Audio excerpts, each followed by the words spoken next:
Hello Abuti, say hello to the children. Dumelang bana. Today we're learning about things you find in the kitchen. Are you ready, kids? Yeah! What is the word for knife in Setswana? Tipa, tipa.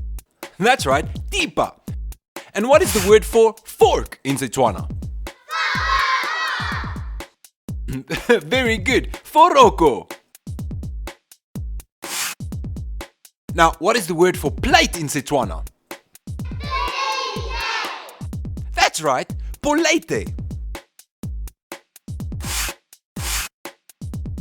And the word for spoon in Setswana? Leswana, leswana. That's right, leswana. And what is glass in Setswana? Very good, galase. And pot in Setswana? Pizza, That's right, pizza. pizza.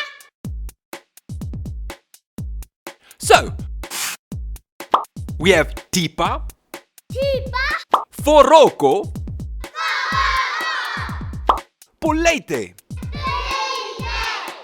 leswana, leswana. galase,